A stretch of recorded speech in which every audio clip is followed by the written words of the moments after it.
Hi everyone! At magkakalababo na nga tayo everyone. After 20 years magkakaroon na nga kami ng lababo dito sa aming loob ng bahay. Meron naman kaming lababo pero nasa labas siya. Kung napanood nyo nga ang aking past video, doon na makikita nyo kung saan nga ba galing itong lababo na ikakabit ko ngayon. Dahil linggo ngayon, kumpleto kami dito sa bahay. Kaya marami rin kaming makakatulong ni Daddy para sa ating lababo makeover. Dati pag sinabi ko kay Daddy na gawin natin yung ganito kahit kaming dalawa lang. Pero ngayon, iba na ang panahon at iba na rin ang sitwasyon namin. Kaya kailangan talaga namin magtulong-tulong at kailangan lahat kami kikilos. Inumpisahan na nga namin ni Cheska maglinis kung saan dito namin ilalagay ang aming gagawing lababo. At si Daddy ayan, nangungulit lang sa amin yan.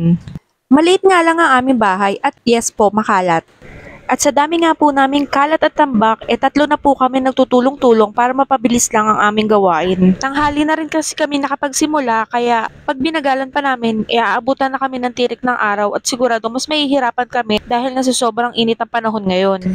Inumpisahan na nga ni Uno ang pagtatanggal dito sa aming mga wallpaper. Maganda sana tong white na wallpaper na to, yung bricks wallpaper. Kaya lang, naku, pag sa tanggalan na, sigurado may stress ka kasi mag-iiwan talaga yung mga foam niya sa wall at napakahirap tanggalin. Ito nga ang sinabi ni Cheska, ang sinuggest niya, ilagyan daw namin ng mantika. Totoo nga, mas madali siyang tanggalin. After niya lagyan ng mantika, kiniskis ko ng kutsilyo at madali naman siyang natanggal.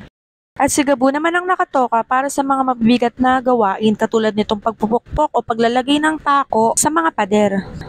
Sa mga naghahanap kay Dos at kay Tres, ay nako, nandun sila sa kabilang kwarto sa lolo nila at nakiki-aircon. Syempre, nagsi-cellphone na din. Ayan, si Daddy tumutulong na. Hindi talaga siya mapapakali hanggat hindi siya ang gagawa. Pero nga, hindi niya kaya. Mahirap din kasi talaga yung nasanay ka na ikaw lahat gumagawa. Tapos biglang hindi na, kahit sino maninibago rin sa ganun. At hahanap-hanapin mo rin talaga. Sobrang sipag naman kasi talaga ni Daddy. At eto na nga. Ako na nga ang nagtuloy ng inumpisahan ni Daddy. Kahit wala naman akong alam dito, sige, for the go na. At kakatapos ko nga lang paliguan niya si Abebe. At syempre, nakisabay na rin ako sa kanya para mapreskohan naman kahit papano. Dahil sobrang in talaga ngayong araw na ito.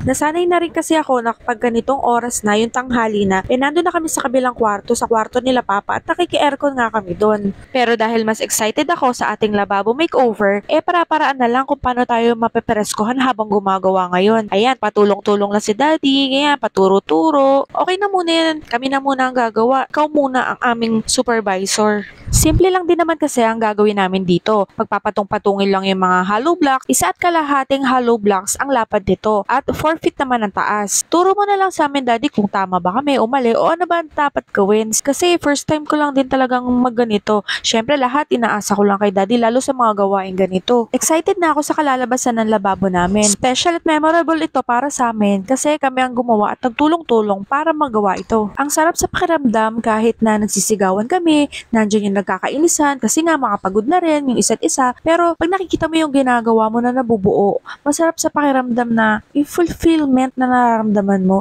Pag nagmamature ka na talaga, iba na yung mga nagpapasaya sa'yo. Yung mga maliliit na bagay lang na hindi mo dati napapansin, pero ngayon, importante na. At akalain mo yun, matatapos na din pala ako dito sa unang site. Nakakaramdam na rin ako ng pagod nitong panahon na to. Sumasakit na rin yung balakang ko, tsaka yung mga braso ko. At nakadagdag pa yung hindi pa nga kami nagtatanghalian. At ito nga, natuto pa ako magbiyak ng hollow block. Tuwa nga si Daddy dyan dahil kasi pati daw pagbibiyak ng hollow blocks nagagawa ko na rin. Pero pass the ball na muna kay Kuya Gabo. Hindi ko na talaga kaya. At siya na lang ang pinatapos ko dito sa kabilang side.